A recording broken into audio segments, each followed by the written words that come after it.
Hello and welcome. This is NTA Tuesday Live and I'm Cyril Stober. Tonight, Tuesday Live will focus on the continuous voter registration exercise. Now, against the backdrop of public outcry, the Independent National Electoral Commission, INEC, has extended the voters registration exercise to enable more Nigerians register ahead of the 2023 general elections. Now, the decision may also not be unconnected with recent court order deciding that INEC should continue with the registration exercise. Generally, there's been huge numbers of people flooding the various voters registration centers across the country.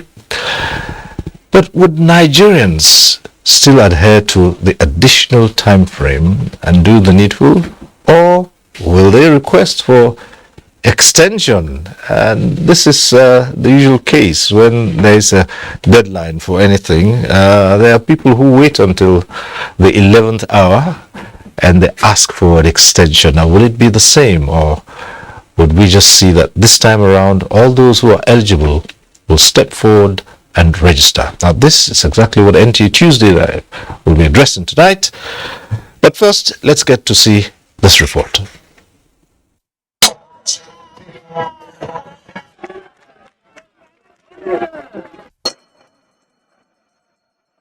Flags and more flags.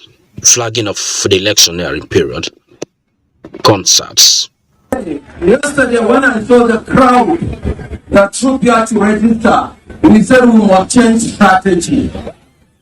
The strategy is that instead of everyone coming to PPS to register, we will register in 20 centers, the 20 local governments in Lagos. Concerts. And force.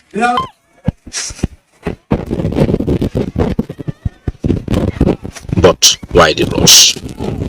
I will not call it a revolution, but I'll call it a necessity. Social media votes do not count, prayer points do not count, and a lot of us have been complaining online and all of that. So we said that, the power is in our hands. So we have to, come together to try and make some, change.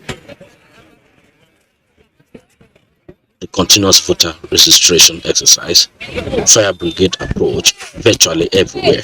I'm here to get my voter's card actually, but it hasn't been easy. But as for today's one has been the easiest I've had so far. I've had like 3 experiences and they've just not been nice, but as of today, it's been very good. Be a place whereby even if it's in the church or in the mosque or in the supermarket or in the parks, there should be a lesser place that is going to be made, that things are going to be just easy for people to get their PVC.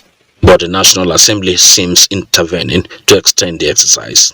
INEC should provide more machines because what they have now, one per local government, is not just enough. There is no terminal date for you to get your driver's license. INEC should be able to explain to us, since permanent voter's card is what a card reader is going to read for somebody to vote, what challenges, what impediments, what reasons do they have to say that by 30th of June, there should not be further registration? Some people say that we are masters and mistresses of the 11th hour. We leave it until the last moment, then we rush to do the registration.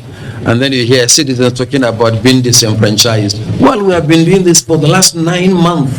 In the absence of any extension by INEC, that we urge INEC to extend. Due to the intervention by the National Assembly, as well as an ongoing court case challenging INEC not to suspend the continuous voters registration exercise on the 30th of June, the June 30th deadline is no longer sacrosanct.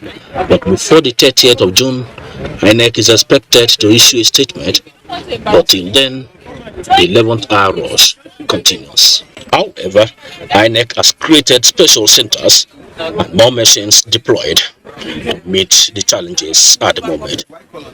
This is paying off because as of Monday, 27th of June 2022, 10.4 million registrations recorded. Out of this number, 8.6 million successfully completed. Mie Okede.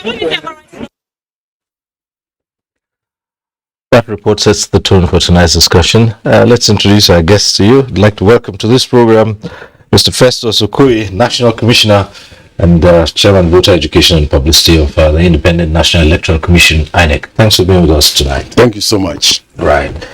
We're also joined by Emmanuel Uzo Mechine Mora. He is board member, Electoral College Nigeria, the Emerging Leaders Advancement Forum, TELA. Also a former organizing secretary of Alliance for New Nigeria. Thanks for being with us. Thank you so much. We're joined tonight by Umaru Pate, Professor of Media and Societies, Vice Chancellor of Federal University, Kashere. He joins us from our NTA Kanu studio.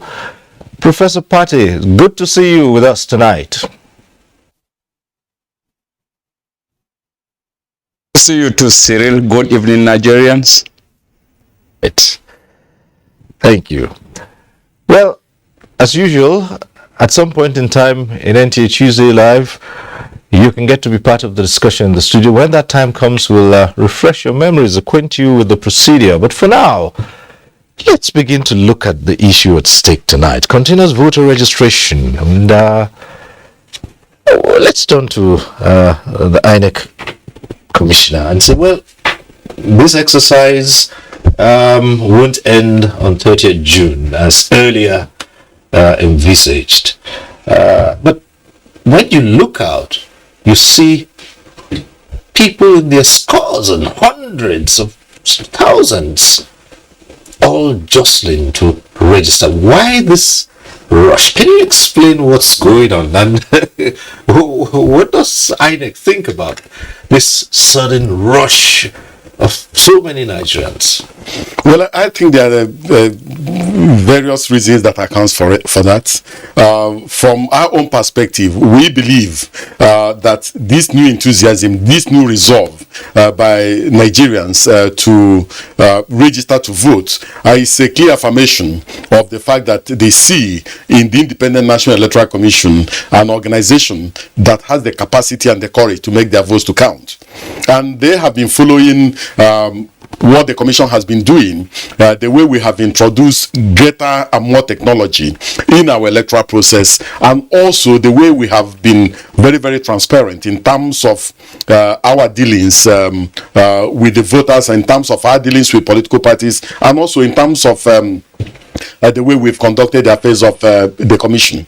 But this rush, this particular movement is slightly unprecedented. This is because the Commission envisaged that there was going to be a rush at the 11th hour. But I think that this one is in a class of its own. The trajectory of this particular one is slightly different. But we believe that the foundation of any credible electoral process revolves around a clean, reliable, comprehensive, and inclusive voters register. And based on that, what we have done is not to get angry at the type of deluge we have, but to see it as part of increasing the value of democracy. And based on that, we have deployed additional machines to all the centers where there has been this deluge, and we are still deploying machines. And the chairman of the Independent National Electoral Commission has made it very clear at several occasions that one, that we are going to make sure that every Nigerian who presents himself or herself gets registered, and that two, that we are going to do whatever it takes to make sure that people get to register, and that three, that we are going to extend the period for this voters registration process to accommodate as many Nigerians as possible. But he has also made it very clear that this registration is not a fresh registration, that this is CVR, continuous voters registration exercise,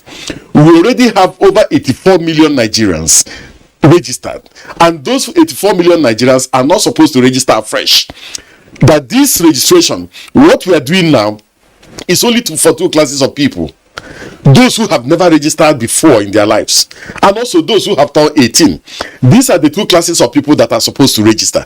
Every other Nigerian that has one issue or the other with his or her permanent voters cards, in terms of the permanent voters card being lost, in terms of the permanent voters card being defaced, in terms of the permanent voters card no longer readable, in terms of transferring from one state to the other, or from one local government to the other, or from one registration area to the other, these classes of people do not need to register afresh. The only thing they need to do is to use our online platform or go physically to our registration centers and get the services that applies to them, and they will be introduced to the platform that applies to them. Because if they attempt to register afresh, there will definitely be issues. Their second registration will become invalid. But I think that generally what is going on is good for the people of this country, and it's also good for our democracy that young men and women are trooping out in their numbers to get their permanent voters cards, and trooping out in large numbers to be part of this movement, to be part of this democratic movement. And our resolve is that if they register, that they should also show up on election day. All right, that's something else. We'll come to that. Yes. But let's go over to Emmanuel Mora and say, well, what do you make of this rush to register? The INEC chairman, you heard him say this has been going on for 9 months, and this sudden rush shouldn't really be if people have taken advantage of the period the exercise has been going on. You know, they say information is another ingredient for this kind of commitment. Over the past a month, we've been, as a college, we've been doing electorate trainings online. Post-COVID taught everybody that there's need to try other means. Instead of the other kind of gathering of you gather people as an on-site, you can actually get to be training them on online using the Zoom. So I think people are beginning to see that they know that they have a right. That's one. And the right begins with first you getting your PVC. You know, and after getting your PVC, just as I said, will they turn out to vote? Yes, we will continue to educate them in our own capacity to say, Nigerians, pick up your PVC first. The next thing is actually, how do you actually determine who gives you the best governance? So it's a system that is continuously growing, and the education has continued, and the people just keep learning. And when people, we've passed the era of entrepreneurship in Nigeria. Now we are now in power of, let's see how we can actually think of giving good governance to the people. And the first thing in giving good governance to the people is to teach them the electoral laws, is to teach them how they can actually apply that the people power is more than any other power in the country. So the wave we're seeing right now can be related to increased awareness among eligible Nigerians. True. Increased awareness has actually, like in the last cohort that we did, where we trained over, I think right now we cover the entire local government of the country. You know, so in the last cohort, that which we call the 7th cohort, we had over 1,000 people actually coming in for these trainings, and we graduated of over 800 people too. You know, so it's gradual. But it's a skiing thing. We've organized, we've had like this campaigns that we're seeing everywhere now. We started years back. We had some in Jos where we said your PVC is your right to attend. Your PVC is your power for you to be among us. You know, so we've given them the sense that to say that if you have a PVC, you have your own voice. Right, let's go over to our Kano studio. Professor, well, what do you make of this? You increased awareness. Suddenly people realize that they've got power, people power in motion. What do you make of this generally?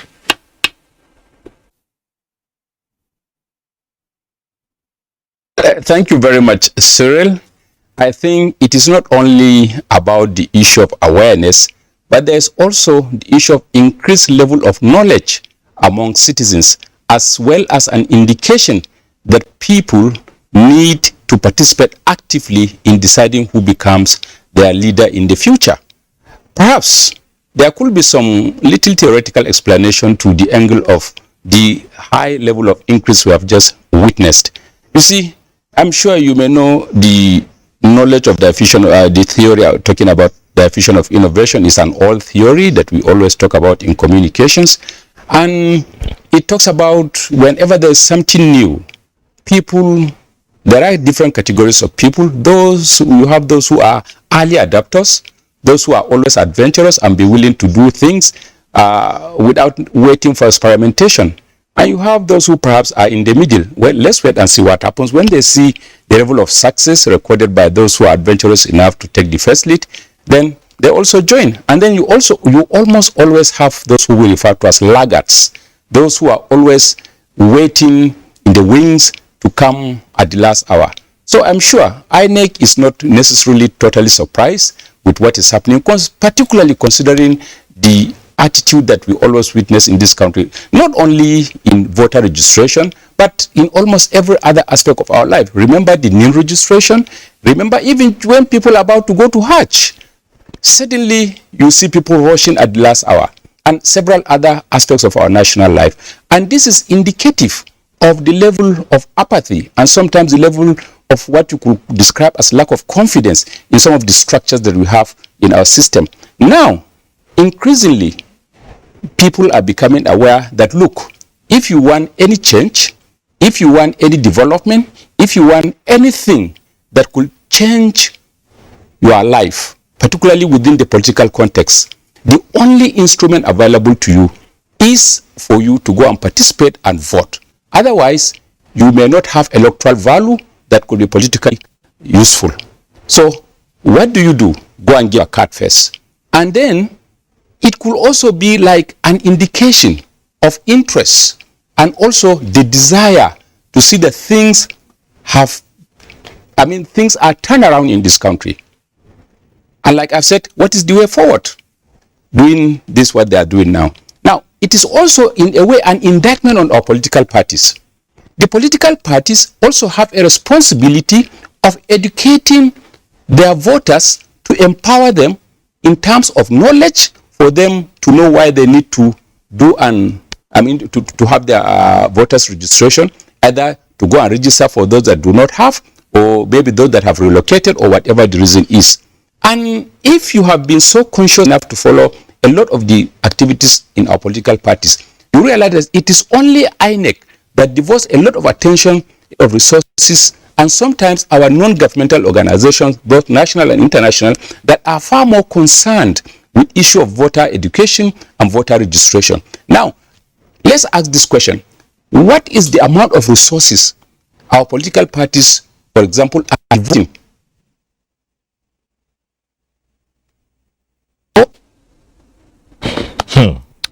It's a big question. We'd like to come back to you on that to proffer an appropriate answer to it, because as you said, all the time INEC is out there. INEC in conjunction with NGOs most of the time, local and international, talking about voter education, but we seldom see the parties themselves engaging in such enlightenment. But we'll explore this further as the program goes on. Let's go back to the INEC National Commissioner. Well, you expected there would be a last-minute rush, and indeed it has started, but beyond what you imagined would happen. Yes, the registration is one part of it.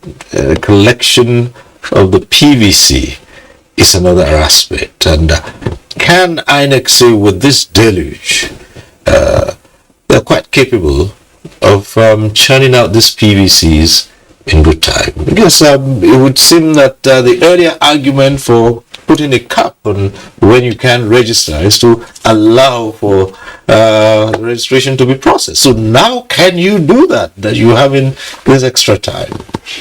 Well, for Nigerians who registered when we started the CVR, we started the online pre-registration on the 28th day of June 2021. And then in July, we started the physical registration. Those who registered between that period and 14th of January 2022, we have already printed their permanent voters cards, and those permanent voters cards are in the various local government areas, and people are rushing to go and collect these permanent voters cards. Now, for those who registered during the third quarter and this fourth quarter, the chairman of the Independent National Electoral Commission has promised Nigerians that their cards will be ready by October.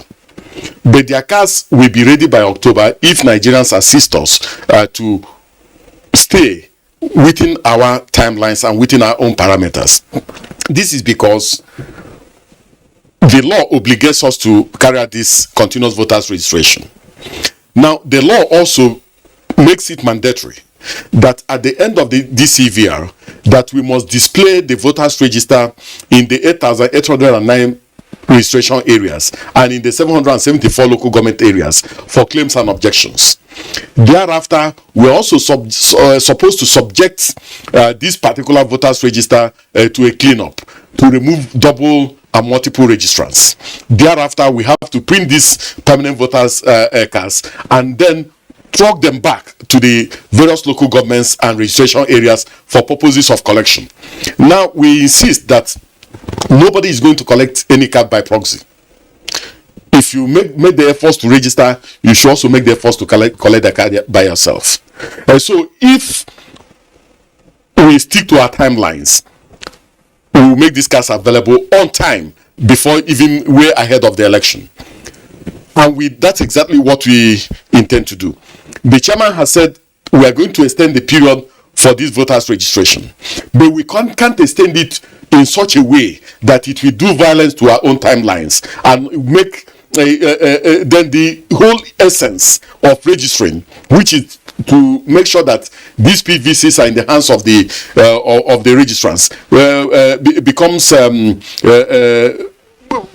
comes to no avail. So what we intend to do is, yes, there's a court case that is going on, which comes up tomorrow. There's the resolution by the National Assembly urging the Independent National Electoral Commission to extend. Then there's the commitment by the chairman that the commission will extend the continuous voters registration exercise. If the CVR is extended, of course, maybe depending on what happens in court tomorrow, the commission may meet and take a decision on the length of time to extend. There's a possibility that the commission may extend up to the end of July. And if we extend only up to the end of July, it will still give us some leeway, still give us some window to carry out the display of the voters register, subject the voters register to deduplication, and then make the voters cards available to the registrants. In other words, for those who suggest that the continuous voter registration exercise should be what the name says, continuous, not have a cap, not have a deadline, it is just impossible, because you need to also fulfill these other obligations, display the list, claims and objections, clean up the register, print the PVCs, and issue them out for collection. Exactly, because if you look at section 9 subsection 6 of the Electoral Act and also section 19 subsection 1 of the Electoral Act, it gives a cap saying you must conclude everything relating to registration, updating of the voters register, and the revision of the voters register not later than 90 days to the period of election. So there's already a cap. Now, if you also look at section 19 subsection 1, it says that everything relating to display of the voters register must also end not later than 90 days to election.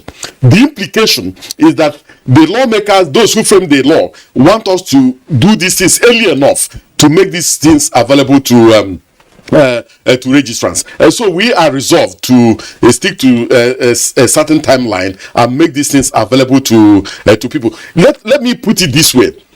As the chairman pointed out, we started this registration on the 28th day of June 2021.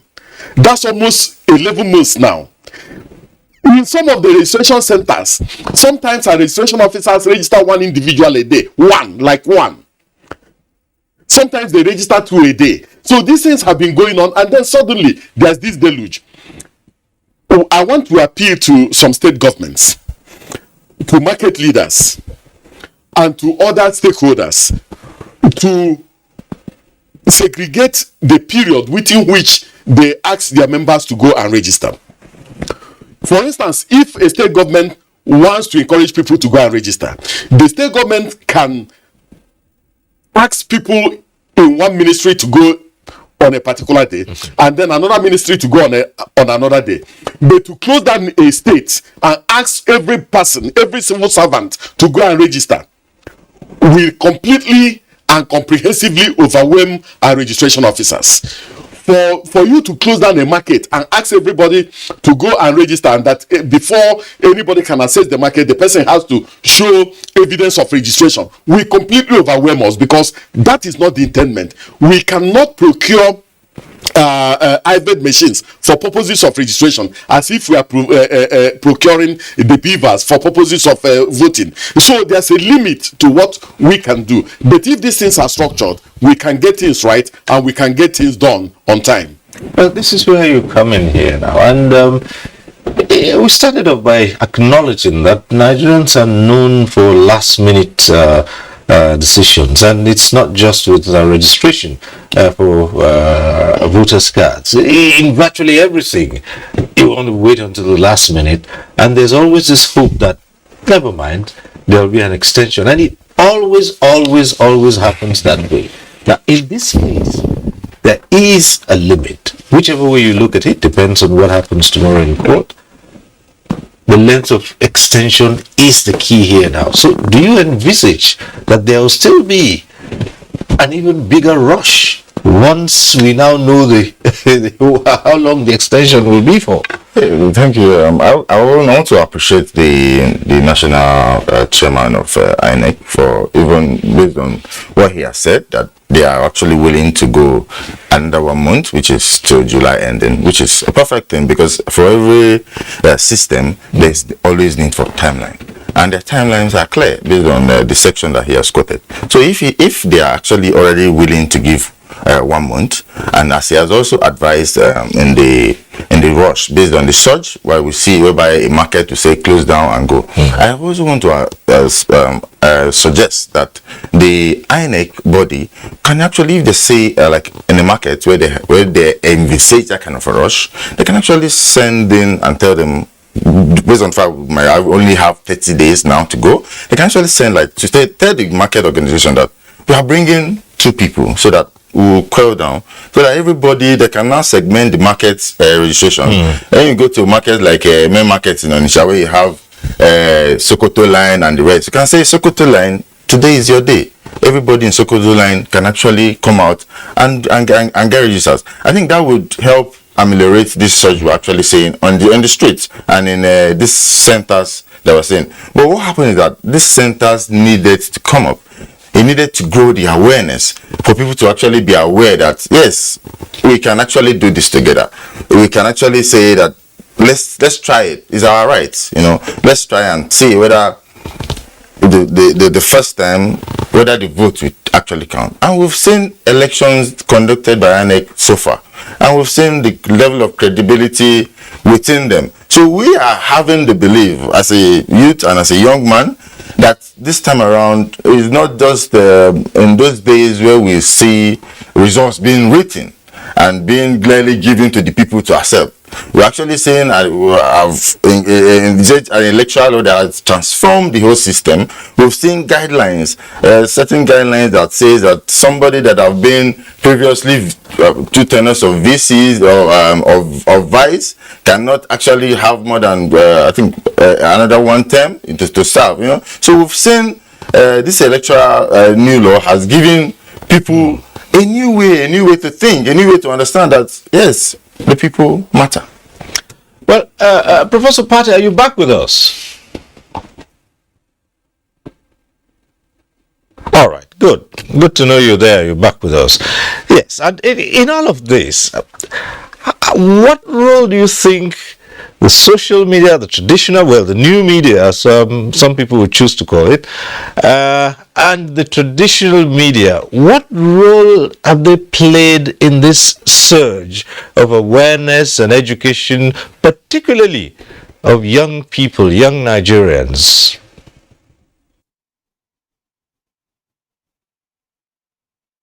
Well, thank you very much. I think, like I've said at the beginning, what we are witnessing is not so much surprising to us in Nigeria. We know our behavior. Our behavior has almost been liberalized in everything that we do. And things, not only in terms of voter registration, even in our governance. For those of us in the universities, for example, sometimes your admission may be released. People will wait until a day to the closure of the admission date. Now you see so many students coming, parents coming to disturb and trying to destabilize your entire semester because their children refuse to come to register at the right time. And you have to work with JAM. And JAM has its own timeline for registration. So I can understand and even sympathize with INEC. INEC has a legal document that guides its own activities.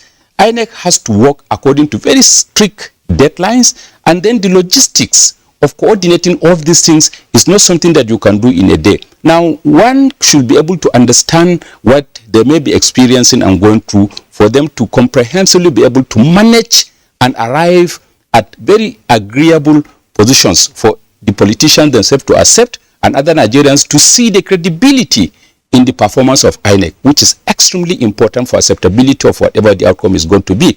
Now, let's put that one aside and return to the issue of what the media has been able to do in terms of educating Nigerians to be part of this process.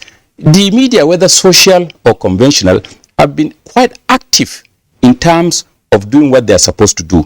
And it is part of their own constitutional responsibility to ensure that people are sufficiently equipped with the right knowledge in terms of opinion formation and of their ability to exercise based on the conviction of what they have gained. Now, whether we like it or not, Nigeria is experiencing serious challenges in terms of security, in terms of economy, in terms of almost everything you can think of. Some of these things are internal, some of these things are external. For example, the universities have been closed for almost 4 months now. Our students are at home doing nothing except to be chatting on the social media. Now, they have seen an exercise where they could go out and perhaps participate so that they could maybe contribute and be able to vote for a system that perhaps could listen to their own desires and ensure that universities are operating optimally. This is one dimension that you could think of. And we have also seen scenarios that are maybe fairly different on the political scene. We are seeing players who are coming with perhaps new thinking, and then perhaps they are able to convince young people through the social media. One good thing with the social media is it is democratized, it is open, and there are little boundaries that one can put. And with that, young people are very much connected to the system. And they could see views and opinions of what has been happening. And then ask yourself, when did we start experiencing this dialogue? After the primaries of the various political parties, which is also a very silent and serious statement to our political actors. They need to understand that, look, why were Nigerians not so active before the primaries? And why do we have this very sudden rise in terms of wanting to participate in the electoral process? There could be some explanations. And I hope our political parties and politicians will seriously try to do some, even if it's just some elementary research, onto why are we experiencing this. And like I've said at the beginning also, the political parties need to increase the level of resources that they are devoting to this kind of political, voter education, voter awareness, and all of that. It should not just be for the media, which they have been doing, of course, but you also know the problems that the media are experiencing in terms of engaging in activities like voter education and similar things. The reason is this: everything is commercialized. So is our the media themselves. The airwaves have also been commercialized. And in terms of campaigns, jingles, and commercials for voter education, who pays for that? INEC alone cannot be in a position to foot all the bills. The NGOs and some of our foreign donors are sometimes supporting these activities. Now, what is the contribution of our political parties in terms of contributing to the media for it to engage in voter education? So the social media is the only alternative, and the social media is free. I mean, to a large extent, because almost everyone is on it. The producers themselves have larger airtime, larger space to be able to do these things. And like I've said, young people are hooked to it. So you could see the kind of campaigns and the kind of things, some legal, some ethical, some just whatever name you will want to give to it. But younger people are getting it, and they are now raising their consciousness. But the question is, yes, they have gone to register, but to what extent can this registration really translate into electoral value in terms of participation and in terms of their votes counting?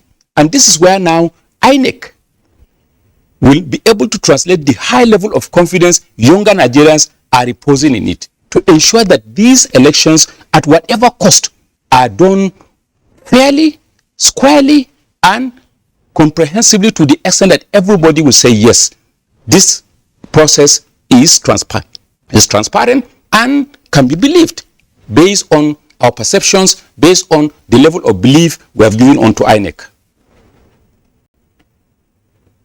You heard Prof. What he said, and the next thing we must look at is how you're going to cope with that. There have been requests for many more registration centers, and you said you're increasing that.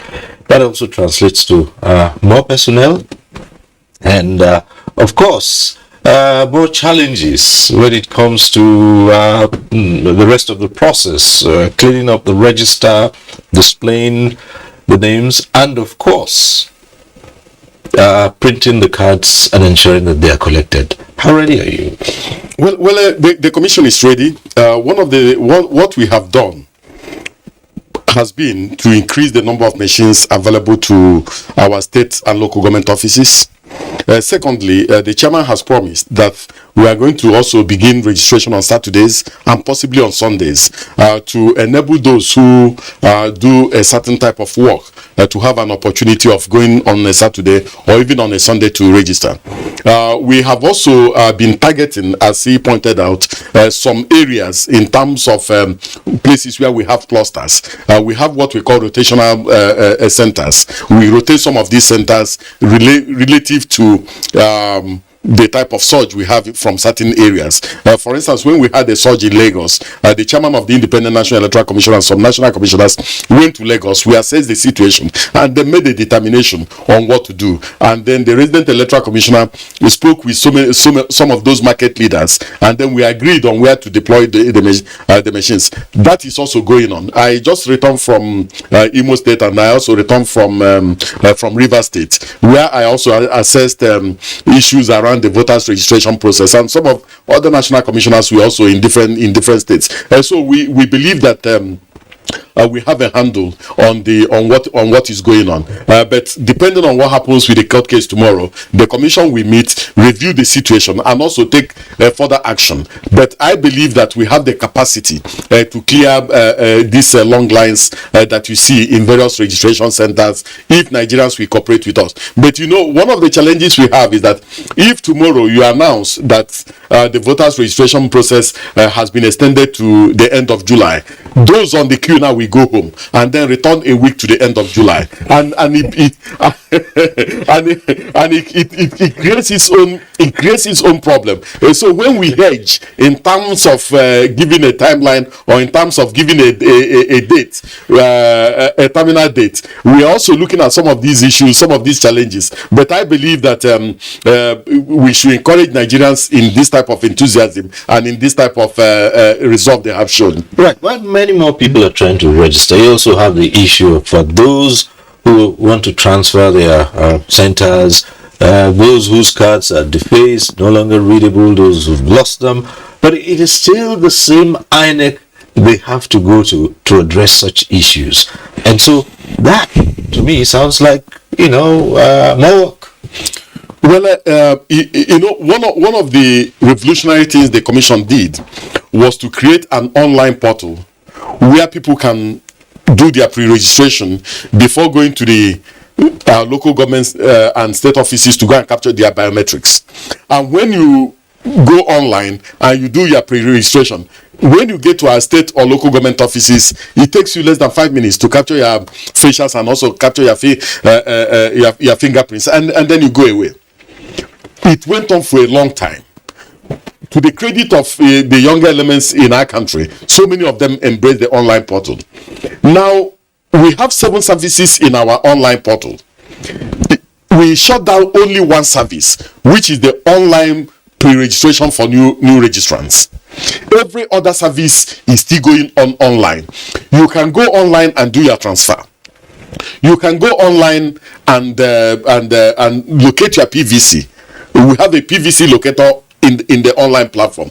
If your PVC is defaced, you can go online and then there's a platform where you are going to complain, and then at the end of the day we print a new PVC for you without you going to any of the centers physically. The same thing with lost PVCs, and the same thing with people who believe that their names were not properly spelled or who have changed their names and so on. You can do a review and then input new contacts in terms of your registration. At the end of the day we print a new PVC for you, so you don't have to go to the centers physically. But you know, one of the things I found out when I went to some of the centers, some people went there and say, you know, I want to register again. I want to have this permanent voters card. This one, I will keep it at home for purposes of voters registration for voting. This one is the one I'm going to be using for everyday transaction. I will use it to go and open account in bank. I will use it. No, our PVCs are only for voting. They are not for decoration, and they are not for everyday transaction.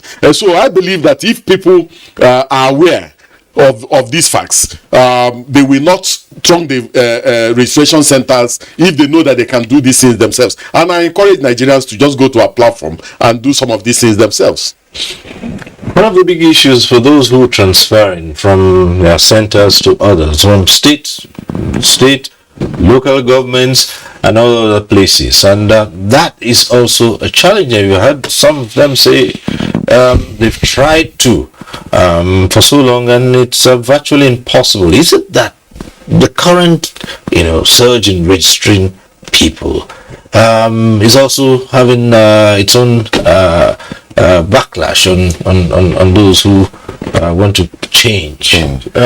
Because if you look at the surge now, that means that if it's not allowing those people looking at changing their details, it means that the server, which I don't know whether the technical of the words are right, the server is actually needs to be upgraded so that they can accommodate more. But I also understand that, just as I said, that at the end of the whole exercise, that the beavers for now, which we have, is only stationed for each polling unit.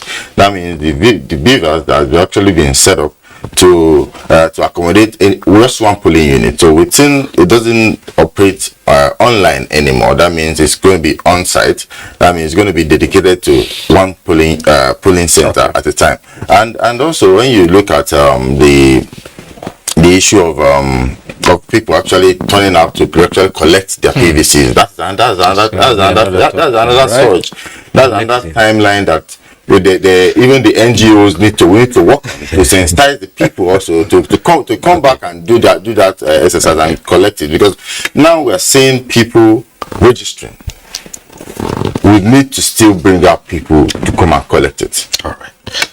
This is something we'll take up. But in the meantime, I understand that we are being joined by another discussant, another of our guests.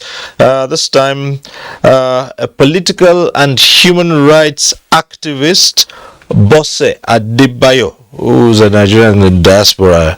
Bose Adebayo joins us from Lagos via Zoom. Hello, thanks. Welcome to NTA Tuesday Live. I want to believe that you've been following the discussion so far. Let's start off by asking you what you feel about this surge to register at the 11th hour. Yeah, good evening, everyone. I think the surge in it is because the youths are now very aware that we have to be involved in the political situation in the country. They want good governance. They want proper care. They need to vote for the right candidates. And somehow, the online thing as well, there's political education awareness on Twitter, Facebook, everywhere. So every Nigerian youth is aware of what is happening around them. And I think this time the youth really want to be involved. They want to choose their leaders, no matter what happens, if they are allowed to do that. I think that is one of the reasons why there is this upsurge, because many of them have, they've been laid back on registration. I think it is the general situation in Nigeria. There is no good political education, especially about elections. In the UK where I live, if you are not on the voters register or voters list, you can't get anything done. Because when you give them your address, maybe you want to open an account, they check the voters list to see if truly you are resident in that address. Anything you want to do, they just say, oh, we found your name on the electoral roll. Without that, you can't get anything. And I think it is high time Nigeria got into doing that as well. It is not just saying, oh, I live in so address. This voters list should be made available for companies, employers, different people who want to know people, truly. You have to get them on the electoral roll. So if this is done, I believe a lot of people will register. And there must always be a review as well, because if you change address in the UK, like I changed my address about 2 years ago, before the election in May, the council, I didn't know, I got letters, apart from the fact that I registered online, and for them to confirm that I was the person, they still sent me a hard copy letter for me to register and post back free post to them. All these are the things that INEC can do. It's not be this issue of capturing or whatever. I mean, for how many people can they do that for? I had problems joining this program now because where I am, there is no electricity. It just went off and my network went dead. So we have to think of a way. It should not be something that had to be only online. There were days in this country we used to have night posts. They post letters to people. I think we should introduce this as well. And I think I'm happy too that the youth are coming up. I'm very glad when I read what they write on social media. I'm very impressed about them. It's no more the old people. The youths are coming up. They've come of age and they want to take their destiny in their hands. Thank you. All right, over now to Kanu and Professor Patti. It's one thing for all these youths who are sensitized, who are fired up and they want to be part of the system, to go out there and want to register. We know it's a different ball game when it comes to collecting the PVCs on one hand and in fact using those PVCs when it matters. That's on election day. What are your thoughts about this? You think this movement will essentially translate to people collecting the PVCs after registration? Because we've seen it before. People have registered and again we have to mount series of campaigns to practically plead with them to go and pick up those PVCs.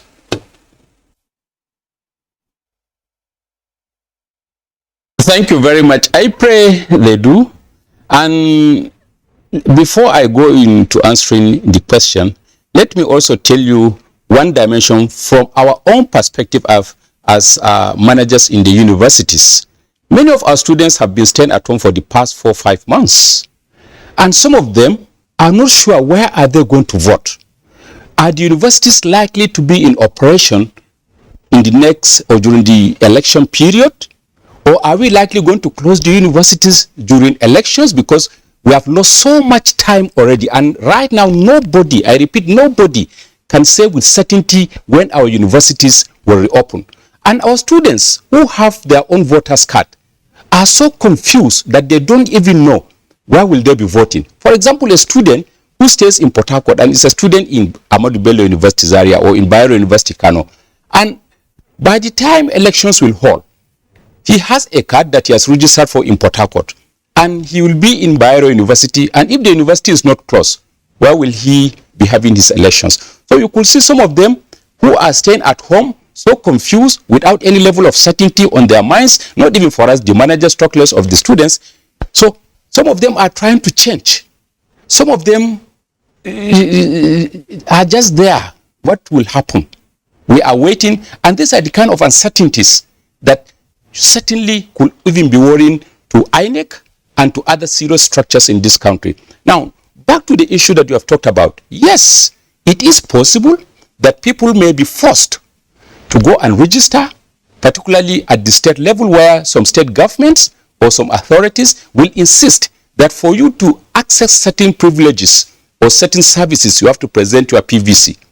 So because of that, people now have a sense of fear.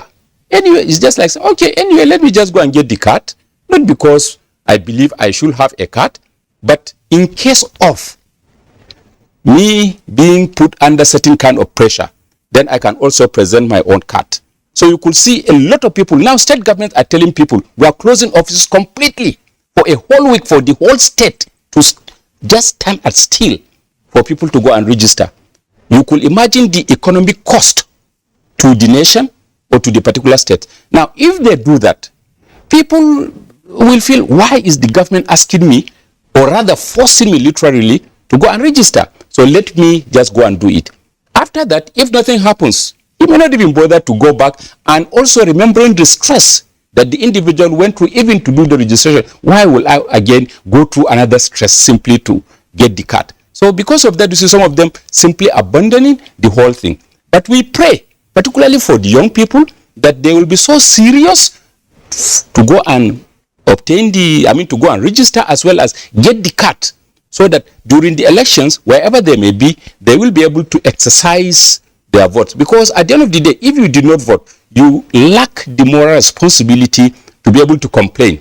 At the end of the day, you did not participate, and whatever happens, you won't have the moral guts to talk. So I pray that the voter education from INEC, from the media, from the international and local NGOs, and particularly from the political parties, will not only stop at encouraging people to go and register, but they will also be encouraged to go and vote. And I also hope that our students who are right now so confused that they don't know where the elections period will meet them, whether they will still remain at home or whether they will go back to schools, and whether there will be holidays for them to be able to vote, to return to where they registered. So all these things, I hope the INEC management will also think about that.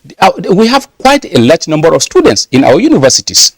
So, and we cannot afford again to go into a very prolonged break when the universities reopen, either for elections or for any other reason. Already we have lost complete semesters.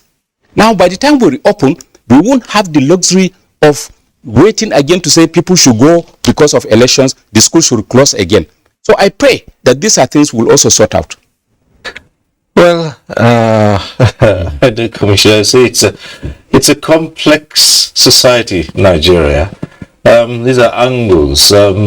Perhaps one would say, well, we might not have envisaged challenges like this. How do you propose this can be responded to? Well, for me, I've listened to Professor Pate. The only thing we can do at this, from this angle, is to urge both the government and the authorities of the various universities and the lecturers to, as quickly as possible, resolve this particular challenge to enable the students have some level of certainty in relation to where they will be on election day. Because if for instance the students go and register where they are now, and then suddenly after we finish the registration process, the universities are opened and they remain in school throughout the period of during the period of voting. The implication is that almost every individual who is a student within that particular trajectory will completely be disenfranchised. They cannot really vote, and then it doesn't tell well of us as a people and as a nation, and it won't tell well of us with all these efforts that are being made. We want our people to engage the electoral process. We want our people to really be involved in the electoral process. We want our people to understand and realize the potency of their vote, the value of their vote, and also the power of the vote, because it's only when people realize all these things that they can effectively use their intellect and use their power to effect a certain level of change in the society. So we can only encourage the government and all the authorities involved to resolve the ASU challenge as quickly as possible, so that the students will have some level of certainty in relation to where they will be on election day. See why they say it's all multidimensional. but right. Actually, looking at it, even if them resolving now, they don't even know whether by doing their election time, whether they will still be in school or they will be at home. So I think with the new law that we have, which say that this electronic voting, can't we in one way just kind of test run it during the presidentials? Because if you look at it, if you're actually saying that it depends, it must be located, that means that right is still not there. In other countries, like the lady said, in the UK, you can vote from home. In America, you can vote from home. You can vote via your email services. You can vote via your postal services. But I think we need to. This is a big clause now, because if you look at the demography of the surge, is mostly students who are on strike. So looking at it, if these votes that are like they don't know where they're going to be, are not going to vote that day, that means this surge is okay. Now that's one aspect of it. The other side of it again is ensuring that, of course, it's still tied to it, because if you register and suddenly it becomes apparent that you might not be able to exercise your franchise when the election comes, you'd have very little encouragement to go get the PVC that you registered for. So that is true. There are many more angles to this. Perhaps, Boss Adebayo, if you're still there with us, what's your take on this? Me? Yeah, like the previous speaker just said now, that we should think of other alternative of voting apart from showing up physically to vote. Because if I registered now in Lagos, now that I'm in Lagos, for me to vote in Nigerian elections, I have to come home, which is kind of cumbersome. And for the students as well, if they resume school before the elections, many of them will not be able to participate in the vote, and in the future they will be discouraged, and they wouldn't want to participate in any future registration or any other national event, because they know once you change location, you are not able to participate. So INEC should by now to have a strategy in place that in case these students resume school before the elections, what can they do for them? Because you can't tell them to be traveling. Somebody who lives in Port Harcourt and schools in Lagos to travel down for election on bad roads, on insecure roads, no. So they should put something in place. In as much as they have the voters' card, they should be allowed to vote. They should be. They should not be taken out of the system. That's my own take. All right, we'll take a short break here. When we return, there'll be more on the continuous voter registration exercise, and hopefully the phone lines will be open and you'll have a chance to join in the discussion in the studio. Stay with us on NTA Tuesday Live. We'll be back shortly. Every one of us is affected by the circulation of illicit small arms and light weapons in our communities. Our beloved ones, breadwinners, farmlands and livelihoods are lost. Our homes are lost. Even young children are not left out. These weapons cause pains and sufferings, devastating our societies. It is our collective duty as every Nigerian stakeholder, religious or community leaders, traditional rulers, or civil societies, and at every level of governance to work with security agencies to stop the proliferation of illicit arms. We must shun the trafficking or possession of illicit arms. We must reject any inducement to help in its transportation. We must report all suspected individuals or groups involved in the smuggling or stockpiling of small arms and light weapons or illicit arms to the nearest security agency for prosecution, as our government is very determined to end this menace. Let us come together and work for safe and secure Nigeria. This message is brought to you by the National Center for the Control of Small Arms and Light Weapons. The 157-kilometer Lagos-Ibadan Railway is the first double-track standard gauge railway to be built in West Africa. The Mobolaji Johnson train station is a masterpiece, an infrastructure that is gradually becoming an iconic building in Lagos State. The modern facilities put the station on a world map of train stations. Likewise, other new train stations across the country built to world-class standards. The train and its convenience is indeed an admirable effort, with commendations from Nigerians. This is a station that we have to commend the federal government for putting a beautiful face, empowering us in Lagos State, not only in economic and political arena. I can say that I'm really impressed with the infrastructures in place. Kudos to the Minister of Transportations. Kudos to the federal government. Truly, good things are coming out of Nigeria, and the federal government is deserving of all the applause.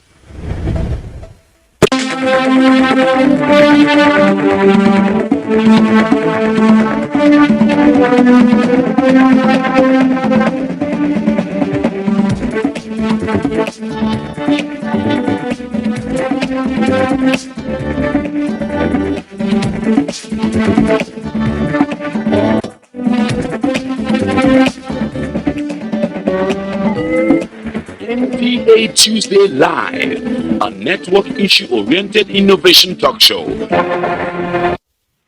Thanks for staying with us. We have a number of reports. Let's start this segment by taking a first report from Lagos. In their desire to exercise their franchise come 2023, Nigerians, mostly youths, besieged INEC registration centers across Lagos State to register and get their permanent voter cards. But when you go there, they will give you problem, and I can't stand see people fighting. One thing I will assure you, for the first time, we're going to have the highest number of voter turnout in Nigeria. That means they're going to have a lot of new voters, they're going to have first-time voters. That's people who have cards but never went out to vote. And I think the turnout will make a difference. That seems to be the case here at the Lagos State INEC office, because, like you can see behind me, a lot of people who are yet to register and get their PVCs. At the time I got here by 7 this morning, at the time I got here, I'm number 201, and as you can see, it's past 11.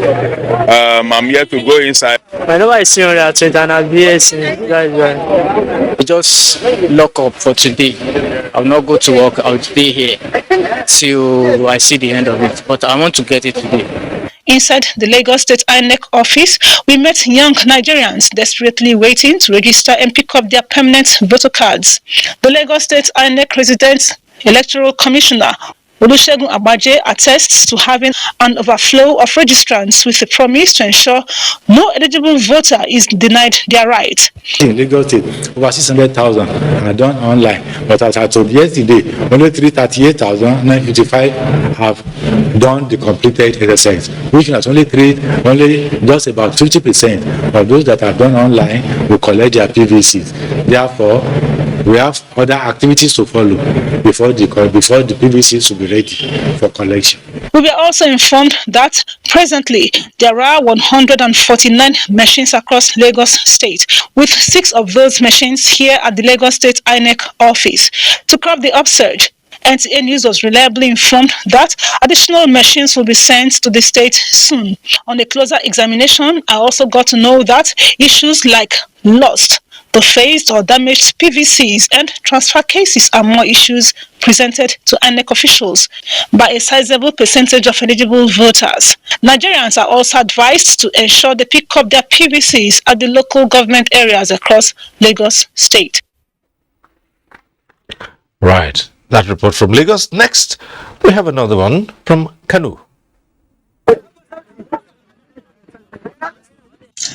This is a typical scenario at the headquarters of the Independent National Electoral Commission, INEC Kano, where hundreds of youths are battling to get registered ahead of the deadline.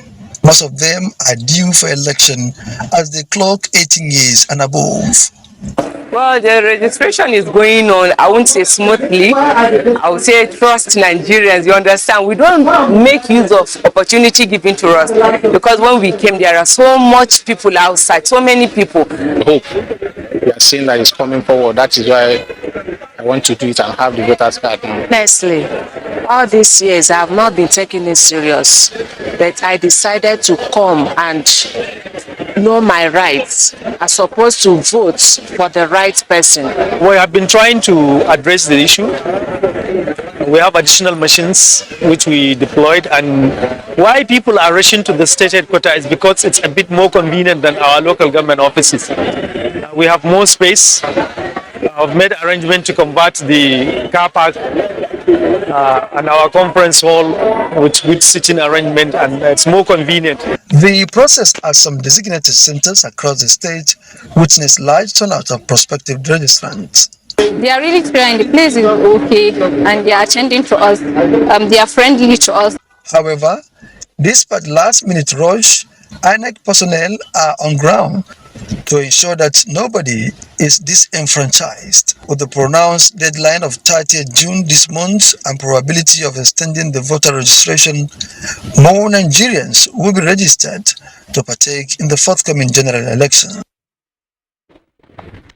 All right, those two reports. Let me also mention here that it's this segment that the lines will be open for you to join in the discussion in the studio. As usual, we remind you, if you're calling in tonight and your call gets through, do us a favor, turn down the volume of your TV set to avoid the hurlback or the echo. We also encourage you to go straight to the point and keep it short. Also, don't waste too much time on greetings.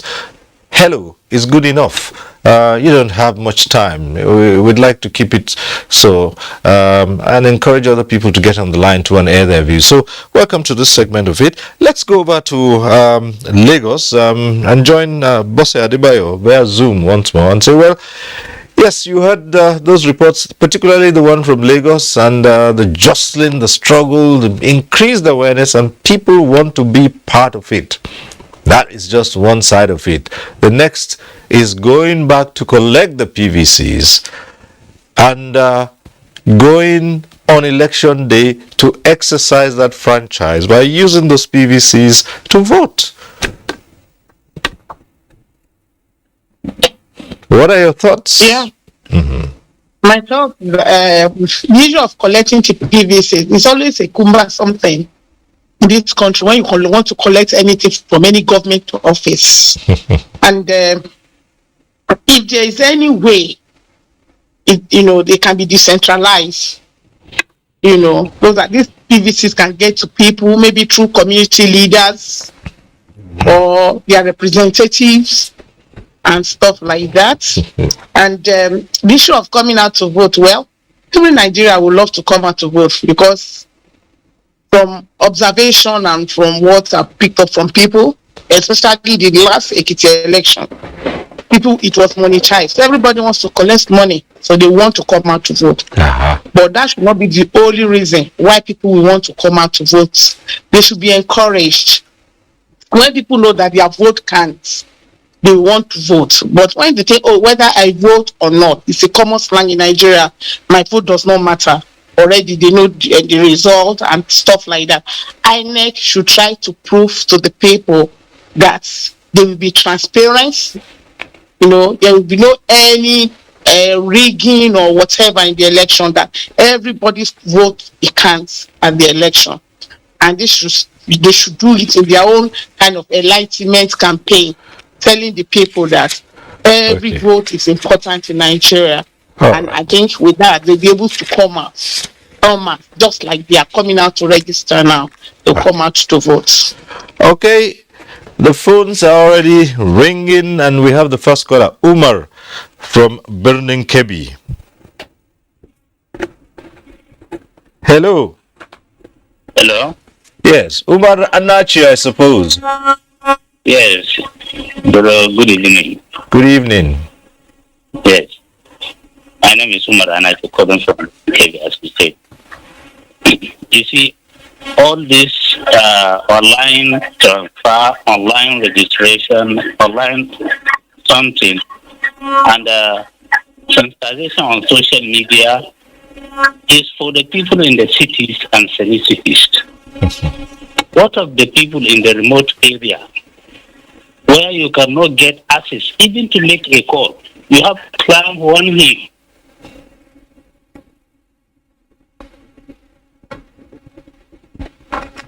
Yes, Umar, are you still there?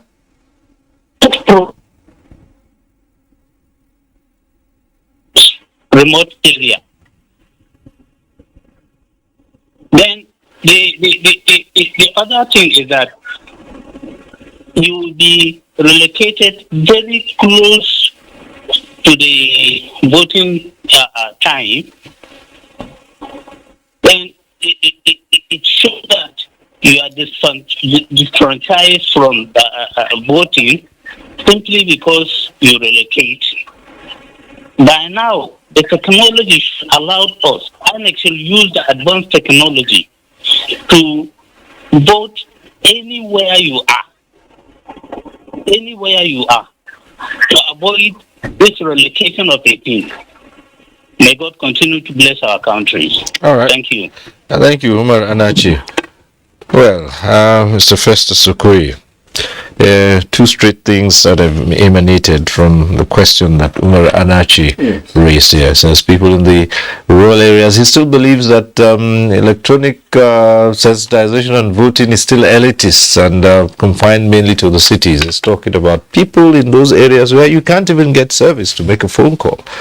What's in for them by way of enlightenment and of course suggestions on how PVCs can be collected, also suggestions on how people can vote if they're relocated, because it's causing some issues.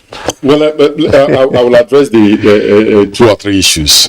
But on the first issue, the Independent National Electoral Commission is a creation of the Constitution and a creation of the law. Our processes and procedures are governed by law. Now, if you look at Section 47 of the Electoral Act 2022, it makes it very clear. It says that a person intending to vote in an election shall present himself with his voter's card to a presiding officer for accreditation at the polling unit in the constituency in which his name is registered.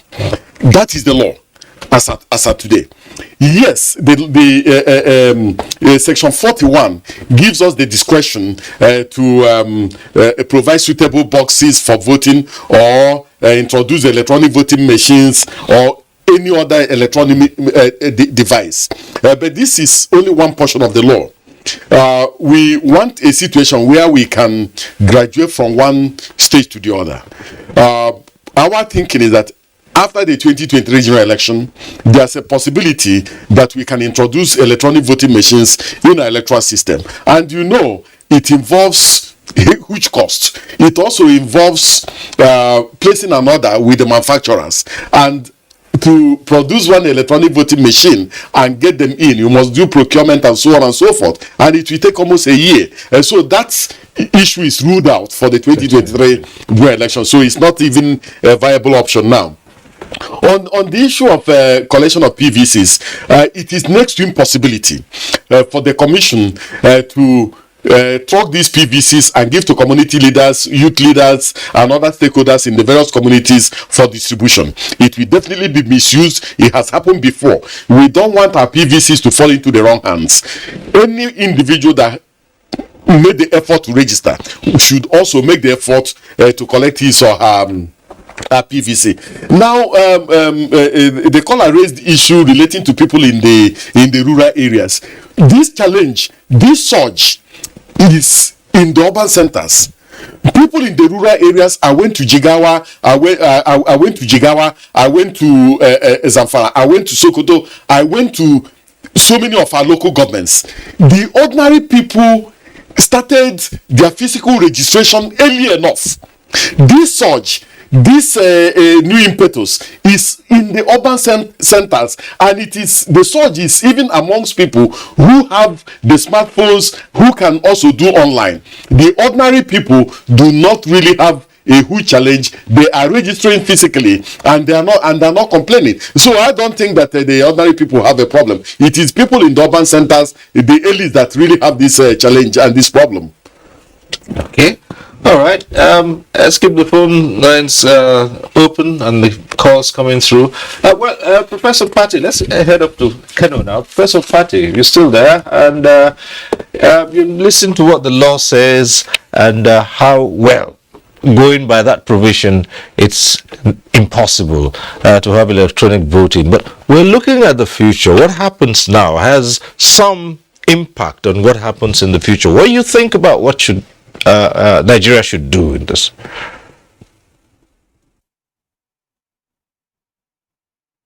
Thank you very much. The future is in electronic voting, despite the challenges that we have here. Of course, we know that our rural areas have particular challenges. Our system is full of complications, and that sometimes deliberately we cause confusion in the entire system so that certain things will not happen. But ultimately, it may not be during my generation, but ultimately the future will be in electronic voting.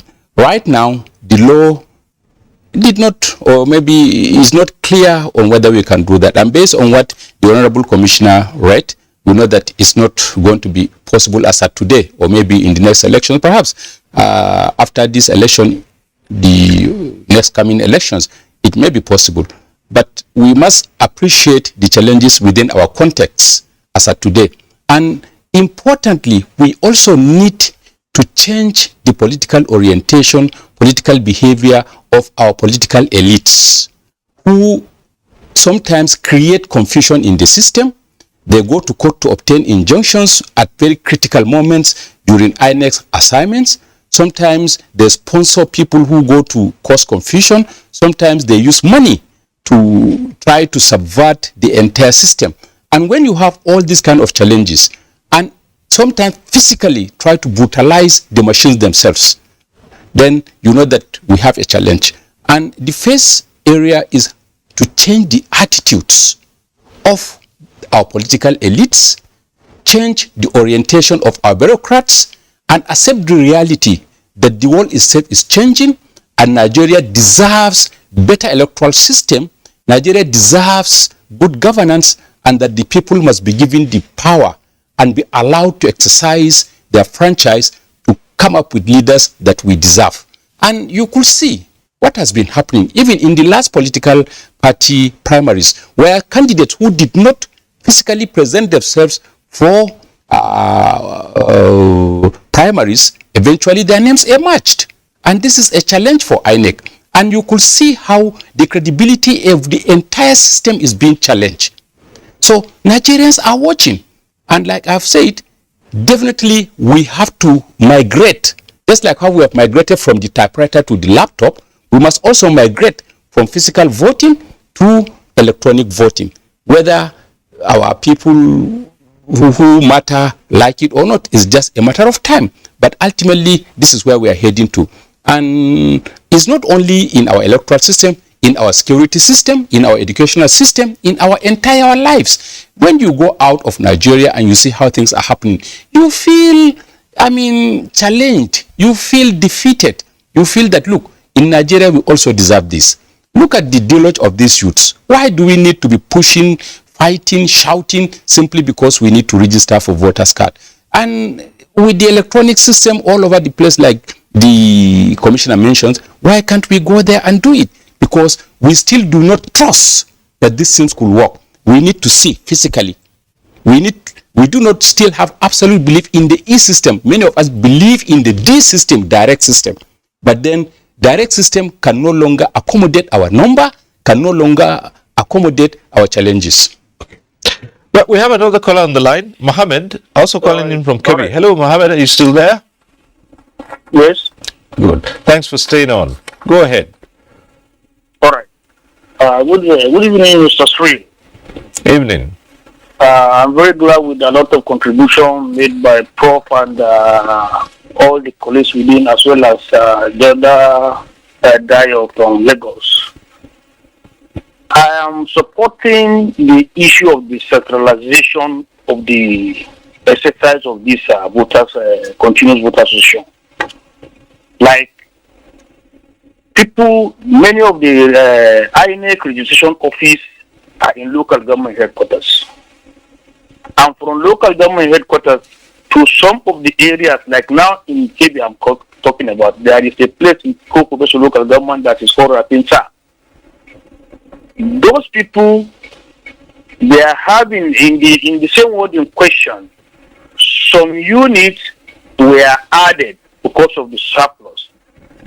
And the guideline for the from the INEC is if one of the added units is not having 150 people ahead, that same unit will not be cancelled.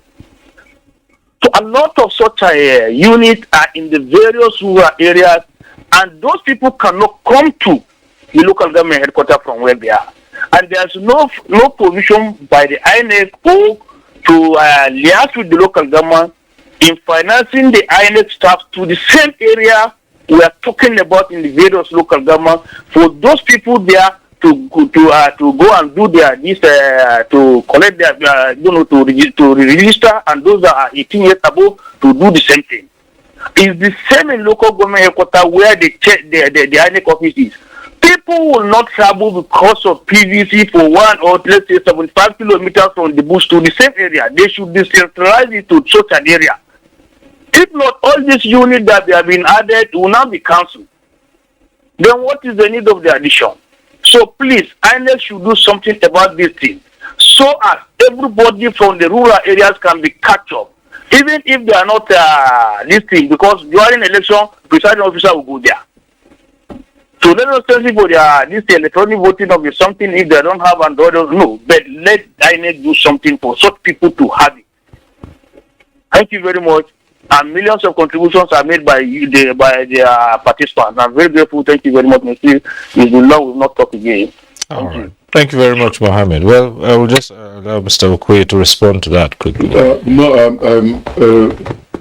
It is not true that we are doing registration only at the local government areas. What has happened was that when we started the registration, we were doing the registration in our state and local government offices based on security considerations. Then thereafter, we decided to decentralize the registration to the various electoral wards, or what we normally call wards, on a rotational basis. And so what we do is that the electoral officer at the local government level will prepare a timetable, a rotation timetable, and then go to the various communities, to the various wards, liaise with the community leaders, traditional rulers, religious leaders, market women, and so on and so forth, and inform them on the day the machines will come to each electoral ward, and then sometimes he stays there for 1 week and then moves to a different electoral ward, and so on and so forth. So we'll be rotating these machines, but there are some local governments that have security challenges where we cannot go to those electoral wards. So in some of those local governments, on security grounds, we leave the registration up at the local government level, and in some local governments we are not even doing the registration at all. Anybody who wants to register has to go to a different local government on security considerations. But we have decentralized the issue of registration, especially to the various electoral wards. Okay, so yes, we have another call coming. Hello. Yeah. All right. Well, again, you heard the issues being raised there. Sometimes you tend to think that these are peculiar issues given the circumstances, particularly the question of insecurity, where it might not be possible for a lot of people to have access to registration because of the security challenges. So one thing is dependent on the other, and this also means that there will be some people cannot be helped who will be disenfranchised. Yes, even based on what Mr. Koye just stated, that based on the security challenge that they can actually get to this, I call it the hinterland, most of these places that insecurity has eaten deep into the system, that they have to come to the local government to have their, if that they are transferred or they are registered there. I wanted to also ask you, Mr. Koye, because he talked about the polling units, the numbering. Is there a cap for each polling unit being capped, that this is the number of voters that each polling unit is going to have? Because he was talking about some of them were registering, and at that particular time, that's the last caller, that you won't, when you come, they'll say that the unit is full, or that it's now like in surplus. I wanted to know whether if every polling unit has a specific number of voters that it will have. Okay, but just before you respond to that, let's take on this call coming from Enugu. Elijah calling in from Enugu. Hello, Elijah. Go ahead. Good day, sir. Yes.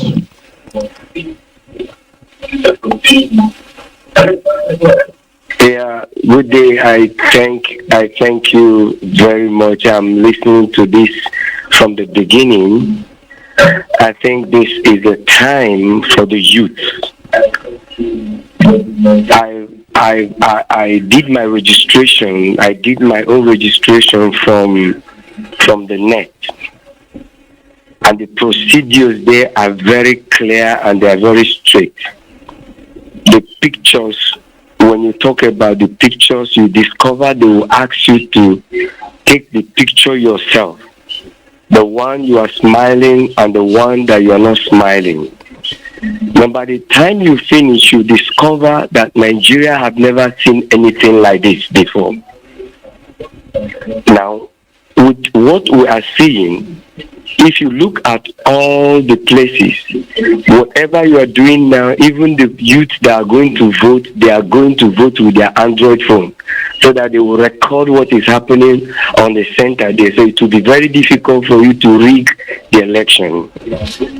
As they are voting, they are counting it by themselves. Before you call the result, they have posted already.